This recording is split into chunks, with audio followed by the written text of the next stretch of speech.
Hello guys, this is Doronsmovies and you're watching the 10th episode of the lore Q&A. Today I'll be answering some of your questions you guys left in the previous video. If you'd like to get your questions answered, make sure you either put them on the Q&A lore videos, and it is best if you put them on the newest ones, as those are the ones that I pick mostly. And also you can send your questions over YouTube personal messages. And the other way of doing it is to send me a question on Facebook or Twitter, as you have links in the description for that below. Okay, so let's start. Michael asks, what part of the timeline is Warlords of Draenor around? I know it's around the events of the Rise of the Horde. If so, when is it? Before Ner'Zhul gathers the Orc chieftains and tells them to kill the Draenei. Also, how come Gul'Dan is green and Ner'Zhul isn't, since he was first contacted by Gul'Dan? And if Gul'Dan is green already in such a short time, does that mean that Manroth is here early? Alright, so Warlords of Draenor is set shortly before the invasion, approximately 2 to 5 years before it happened, and orcs pretty much turn green when they're exposed to fell magics. And even though Ner'Zhul is talking with Gul'Dan, Ner'Zhul hasn't been exposed to,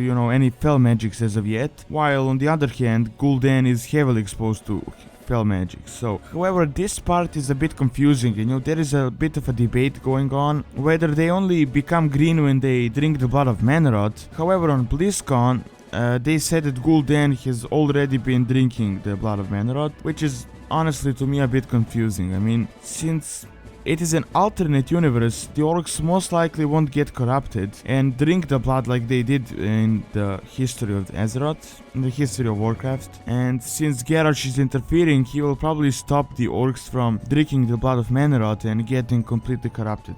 But I think Garrosh is just going to try and form the Iron Horde and destroy everyone with just the might of the orcs and the Horde. So anyway, what my guess is that he's green because he's already corrupted and wants to corrupt the rest of the orcs. But again, we'll have to wait for the release of Warlords of Draenor and, see the entire story, because they changed a lot of things, like the Frostwolves, for example, and many zones, make no sense if you don't know the full story. Alright, next on. Agency VR asks, why are the undead's eyes yellow? Another question is, okay, Gul'Dan bound Ner'Zhul's soul to the armor, which in turn made him the Lich King. But how? I don't understand why the Lich King had command over the Scourge and the undead. Ner'Zhul was a shaman and not a necromancer, so he wouldn't know anything about raising the dead, since it was Gul'Dan who made the first Death Knight, and the others as well, I believe. So where did the dark magic stem from? And my last question is the Lich King the father of the Forsaken, or am I misunderstanding how they came to be? Alright, so apparently the undead having blue eyes means that they are affiliated with the Scourge, while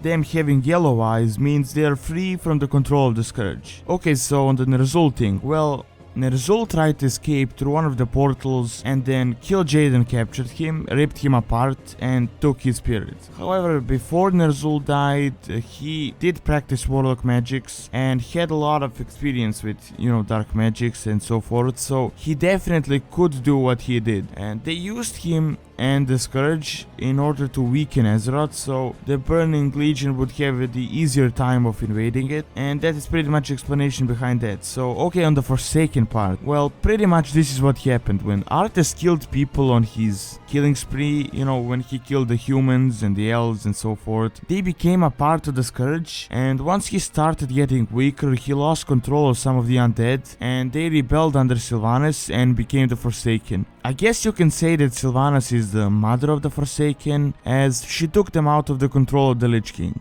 Okay, next on. Jaime, or Heijami, I'm not completely sure, but I think it's Jaime, asks, what do you believe Dreadlords is up to? Is he seeking power with the Tomb of Sargeras, or is he just hiding at the Broken Isles? So for the ones that don't know who Dreadlords is, he was a very minor character from Warcraft 3, and there was a side quest involving him in the Night Elf campaign. He was one of the warlocks that came into the Tomb of Sargeras together with Gul'Dan, and most of them got killed, but Dreadlords managed to survive, and now he's a hermit on the Broken Isles. As far as I'm aware, he is nowhere to be found. I don't think he was ever introduced in World of Warcraft, and he was just like a quick side quest for Warcraft 3. I don't think he had a really deeper meaning, just to add a side quest to the game. but I feel there is an expansion. I mean, if there is an expansion that focuses on Sargeras and the Burning Legion, we might actually be able to see him there. So, but as far as we know, he is nowhere to be found right now. Alright, next on.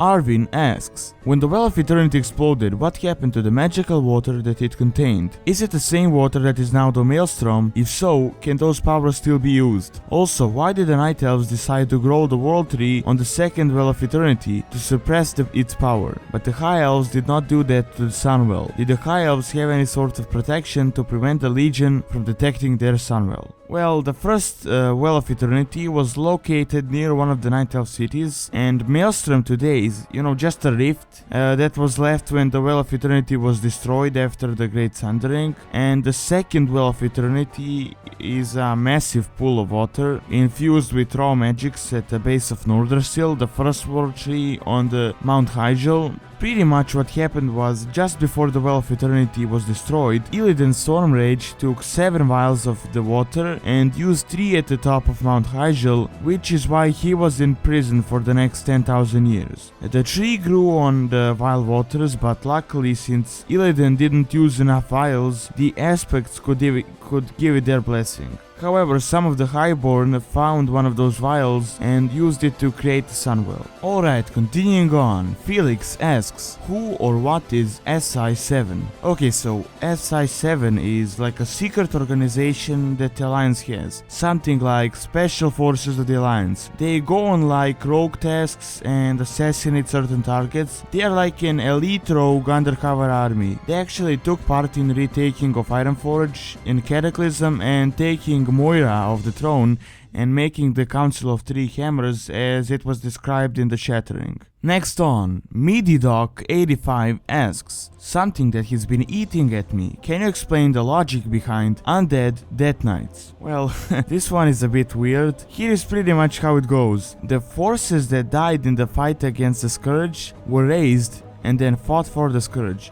Now Lich King lost control over them and they became the Forsaken. Now what happened is that they were killed again and then got under the control of the Lich King for the second time and then again freed themselves. So I know it kind of sounds confusing, but pretty much they were under the Scourge, then rebelled, then got back under the Scourge and then rebelled again. Alright, next on, Card with a K asks, I've never played WoW back in vanilla and I have been wondering, was there like an overall lore/story back then with a kind of an endgame? For example, Wrath was basically about defending Azeroth from the danger of the Scourge, and then the endgame was to defeat the Lich King. Alright, so as far as I noticed, there isn't like a true endgame for the game as of yet. There would be a temporary end boss, and then in expansion another one would come. A lot of people say that the final boss of World of Warcraft will be Sargeras, and that will be the final invasion of Azeroth, but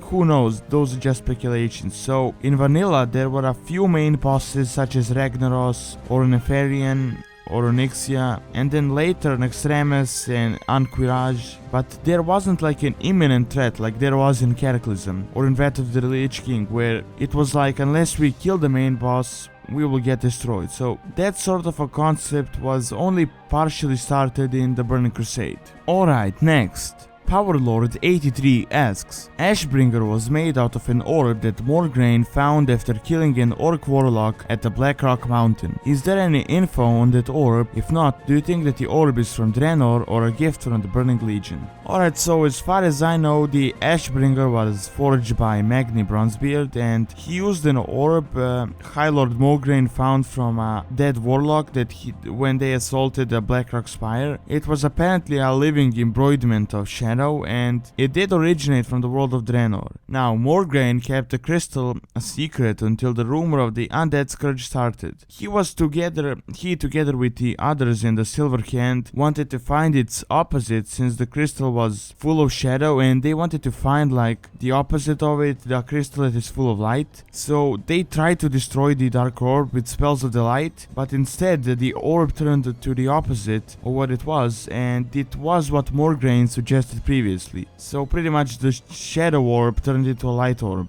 Later it was a perfect weapon against the Undead Scourge, as it is light and undead are very vulnerable to light. So it is said that the crystal actually originated from the Naru and might even in fact be a Naru itself. Apparently when Naru's physical form is damaged, it becomes darkened, and over the course of time it needs the light to regenerate. And there is also another option that it is one of the ancient Atamal crystals that Draenei had in possession more than 25,000 years ago. So those are just suggestions, but most likely it has something to do with the Naru. Alright, and the last question is by MHR Comeback, and he asks, what about the Dreadlords and the Nathrezim? Will we ever see more attention given to Balnazzar and Verimatres or Deathrock?